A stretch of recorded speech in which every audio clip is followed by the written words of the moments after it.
ಬಂಧುಗಳೇ, ಮೊದಲನೇದಾಗಿ ಬೆಳಗ್ಗೆಯಿಂದ ತಾವು ಈ ಒಂದು ಸತ್ಯಾಗ್ರಹದಲ್ಲಿ ಕೂತಿದ್ದೀರಾ. ನಾನು ಬರ್ಲಿಕ್ಕೆ ತಡ ಆಯಿತು. ಇಲಾಖೆಯ ಜವಾಬ್ದಾರಿ, ಅಧಿವೇಶನ, ಮೀಟಿಂಗ್ ಮೇಲೆ ಮೀಟಿಂಗು, ಅದಕ್ಕೆ ಬರ್ಲಿಕ್ಕೆ ತಡ ಆಯಿತು. ತಮ್ಮೆಲ್ಲರಲ್ಲಿ ಕ್ಷಮೆಯನ್ನ ಕೇಳ್ತೀನಿ. ತಮ್ಮ ಪರವಾಗಿ, ತಮ್ಮ ಧ್ವನಿಯಾಗಿ, ತಮಗೋಸ್ಕರ ಕೆಲಸ ಮಾಡಲಿಕ್ಕೆ ನಾನು ಪ್ರಯತ್ನ ಮಾಡ್ತಾ ಇದ್ದೀನಿ. MRW ಆಗಿರ್ಬೋದು, VRW ಆಗಿರ್ಬೋದು, URW ಆಗಿರ್ಬೋದು. ತಮ್ಮನ್ನ ಎರಡೇ ದೊಡ್ಡ ಮೇಜರ್ ಬೇಡಿಕೆ ಇದೆ. ನಾನು ಇಲಾಖೆಯ ಜವಾಬ್ದಾರಿಯನ್ನ ತೆಗೆದುಕೊಂಡ ಮೇಲೆ ತಮಗೆಲ್ಲರಿಗೂ ಗೊತ್ತಿದೆ ಯಾವ ರೀತಿಯಿಂದ ಕೆಲಸ ಮಾಡ್ತಾ ಇದ್ದೀನಿ, ಎಷ್ಟೊಂದು ಶ್ರದ್ಧೆ ಭಕ್ತಿಯಿಂದ ಈ ಕೊಟ್ಟಂತ ಅಧಿಕಾರವನ್ನ, ಜನ ಕೊಟ್ಟಂತ ಅಧಿಕಾರವನ್ನ, ನಿಮ್ಮೆಲ್ಲರ ಸೇವೆಯನ್ನ ಮಾಡಿ ನಾನು ಋಣವನ್ನ ತೀರಿಸ್ಕೊಳ್ಳುವಂತ ಪ್ರಯತ್ನ ಮಾಡ್ತಾ ಇದ್ದೀನಿ.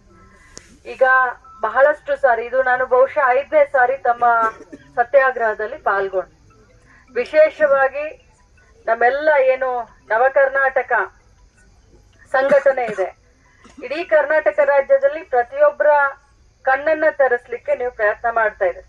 ಆದ್ರೆ ಕರ್ನಾಟಕ ರಾಜ್ಯದಲ್ಲಿ ನಾವು ಮೊದಲಿಂದನೂ ಹೇಳ್ತಾ ಇದ್ದೀವಿ, ಸಿದ್ದರಾಮಯ್ಯನವರ ಸರ್ಕಾರ ಆಳುವ ಸರ್ಕಾರ ಅಲ್ಲ, ಆಲಿಸುವ ಸರ್ಕಾರ ಅಂತ. ನಮಗೆಲ್ಲರಿಗೂ ಗೊತ್ತಿದೆ, ಈ ರಾಜ್ಯದಲ್ಲಿ 5 ಗ್ಯಾರಂಟಿಯನ್ನ ತಂದು ಕೊಟ್ಟ ನಂತರ ಸ್ವಲ್ಪ ನಮಗೆ ಹೆಚ್ಚು ಕಡಿಮೆ ಆಗಿದೆ. ಅದನ್ನ ಈಗಾಗಲೇ ನಾವೆಲ್ಲ ರೀತಿಯಿಂದ ಸರಿ ಮಾಡ್ಕೊಳ್ಳಕ್ಕೆ ಹಣಕಾಸು ಇಲಾಖೆ ಬಗ್ಗೆ ಮಾತನಾಡ್ತಾ ಇದ್ದೀವಿ. 2 ತಮ್ಮ ಬೇಡಿಕೆ, ಒಂದು ತಮ್ಮ ಸೇವಾ ಭದ್ರತೆ ಕಾಯಮಗೊಳಿಸ್ಬೇಕು, ಇನ್ನೊಂದು ತಾವು ಹೇಳ್ತಾ ಇದ್ದೀರಾ ತಮಗೆ ಕೊಡಿ ಅಂತ ಹೇಳ್ತಾ ಇದ್ದೀವಿ. 2022ರಿಂದ ತಮ್ಮ ವೇತನವನ್ನ ನಾವು ಜಾಸ್ತಿ ಮಾಡಿಲ್ಲ, ಗೌರವಧನ ಅಂತ ಹೇಳ್ತೀನಿ ನಾನು, ಇದು ವೇತನ ಅಲ್ಲ. 9,000 ರೂಪಾಯಿ ತಮಗೆ ಸಿಕ್ಕತ್ತೆ. ನಿಮ್ಮ ಬೇಡಿಕೆ ಸಮಂಜಸ ಇದೆ, ಇದನ್ನ ಯಾರು ಅಲ್ಲಗಳಿಲಿಕ್ಕೆ ಆಗೋದಿಲ್ಲ. ನಾನು ಅಲ್ಲಗಳಿಲಿಕ್ಕೆ ಆಗೋದಿಲ್ಲ, ಮುಖ್ಯಮಂತ್ರಿನೂ ಆಗೋದಿಲ್ಲ, ಬೇರೆ ಯಾರು ಹೃದಯ ಇದ್ದಂತವ್ರಂತೂ ಇದನ್ನ ಯಾರು ಅಲ್ಲಗಳಿಲಿಕ್ಕೆ ಆಗೋದಿಲ್ಲ.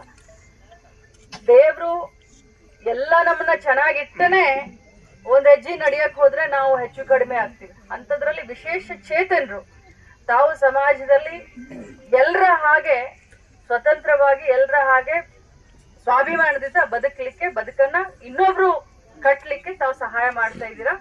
ತಮ್ಮ ಬೇಡಿಕೆಯಲ್ಲಿ ಯಾವುದೇ ರೀತಿಯಾದಂತ ಉತ್ಪ್ರೇಕ್ಷತೆ ಇಲ್ಲ ಅನ್ನೋದು ನನ್ನ ಅನಿಸಿಕೆ.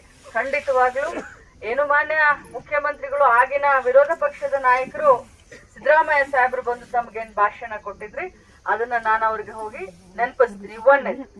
2ನೇದು, ಏನು ನೀವು ನಮ್ಮ ಇಲಾಖೆಯ ಅಧಿಕಾರಿಗಳು ಕನಿಷ್ಠ ವೇತನ ಇದಕ್ಕೆ ಏನು ಫೈಲ್ ನ ಪುಟಪ್ ಮಾಡ್ತಿಲ್ಲ ಅಂತ ಹೇಳ್ತಾ ಇದ್ದೀರಾ.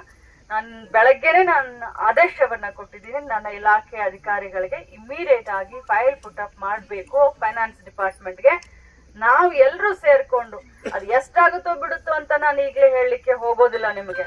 ಅದು 3,000 ಆಗುತ್ತೋ, 5,000 ಆಗುತ್ತೋ, 18,000 ಆಗುತ್ತೋ, ನಾನು ಅದನ್ನ ಹೇಳಲಿಕ್ಕೆ ಹೋಗೋದಿಲ್ಲ. ಬಟ್ ಪ್ರಾಮಾಣಿಕವಾಗಿ ನಿಮಗೆ ಕನಿಷ್ಠ ವೇತನವನ್ನ ಕೊಡಿಸ್ಲಿಕ್ಕೆ ನಾನು ಪ್ರಯತ್ನ ಮಾಡ್ತೀನಿ. ದೇವರ ಆಶೀರ್ವಾದದಿಂದ ಯಶಸ್ವಿನೂ ಆಗೋಣ ಅಂತ ಇಲ್ಲಿ ತಮಗೆ ಮಾತನ್ನ ಹೇಳಲಿಕ್ಕೆ ಬಯಸ್ತೇನೆ. ಗ್ಯಾರಂಟಿ ಯೋಜನೆ ಇಲ್ಲ, ಸರ್ಕಾರಕ್ಕೆ ಎಲ್ಲರ ಮನೆ ಬೆಳಗಬೇಕು ಅನ್ನುವಂತ ಒಂದು ಉತ್ಸಾಹದಿಂದ 5 ಗ್ಯಾರಂಟಿಯನ್ನ ತೆಗೆದುಕೊಂಡು ಬಂದ ಮೇಲೆ ಸ್ವಲ್ಪ ನಮ್ಗೆ ಈ ಕಡೆ ಗಮನ ಹರಿಸ್ಲಿಕ್ಕೆ ಸ್ವಲ್ಪ ಕಷ್ಟ ಆಗಿತ್ತು. ಬಟ್ ಫೈನಾನ್ಸ್ ಎಕ್ಸ್ಪರ್ಟ್ ಅಂತ ಹೇಳ್ತಾರೆ ಸಿದ್ದರಾಮಯ್ಯ ಸಾಹೇಬ್ರಿಗೆ, ಎಲ್ಲಿ ಯಾವ ಒಂದು ಇದಕ್ಕೂ ಕೂಡ ಈಗ ತೊಂದರೆ ಆಗ್ತಾ ಇಲ್ಲ. ಖಂಡಿತವಾಗ್ಲೂ ಈ ಫೈಲ್ ಮೂವ್ಮೆಂಟ್ ನಾನು ಮಾಡ್ತೀನಿ. ಇಷ್ಟು ತಮಗೆ ಭರವಸೆಯನ್ನ ಕೊಡ್ತೀನಿ. ತಮ್ಮ ಕನಿಷ್ಠ ವೇತನ ಆಗ್ಲಿ, ನೀವು ಕಾಯಮಾತಿ ಅಂತ ಹೇಳ್ತಾ ಇದ್ದೀರಾ. ಒಂದು ನಿಮಿಷ, ಬಹಳಷ್ಟು ಇಲಾಖೆಯಲ್ಲಿ ಗುತ್ತಿಗೆ ಆಧಾರದ ಮೇಲೆ ಈಗ ಕೆಲಸ ಮಾಡ್ತಾ ಇದ್ದಾರೆ. ಎಲ್ಲರ ಬೇಡಿಕೆ ಇದೆ, ತಮಗೆ ಗೊತ್ತಿದೆ, ಎಲ್ಲರ ಬೇಡಿಕೆ ಇದೆ. ಹೆಲ್ತ್ ಡಿಪಾರ್ಟ್ಮೆಂಟ್ ಇದೆ, ಅತಿಥಿ ಶಿಕ್ಷಕರಿದ್ದಾರೆ, ಅತಿಥಿ ಲೆಕ್ಚರ್ಗಳಿದ್ದಾರೆ. ಪ್ರತಿಯೊಂದು ಇಲಾಖೆಯಲ್ಲೂ ಇವತ್ತು ನಾವು ಡಿ ಗ್ರೂಪ್ ಆಗಿರ್ಬೋದು ಅಥವಾ ಕಾಂಟ್ರಾಕ್ಟ್ ಬೇಸ್ ಮೇಲೆ ನೌಕರಿಯನ್ನ ತೆಗೆದುಕೊಳ್ತಾರೆ. ಬಟ್ ಅದು ನನ್ನ ಬಂಧುಗಳಿಗೆ ಅಂದ್ರೆ MRW, URW, VRW ಗೆ ಅನ್ವಯಿಸುವುದಿಲ್ಲ. ಅದಕ್ಕೆ ಇದನ್ನ ವಿಶೇಷ ಚೇತನರು ಇದನ್ನ ವಿಶೇಷವಾದ ಕೇಸ್ ಆಗಿನೇ ಪರಿಗಣಿಸ್ತೀವಿ ಅಂತ ತಮಗೆ ನಾನು ಭರವಸೆಯನ್ನು ಕೊಡ್ಲಿಕ್ಕೆ ಬಯಸ್ತೇನೆ.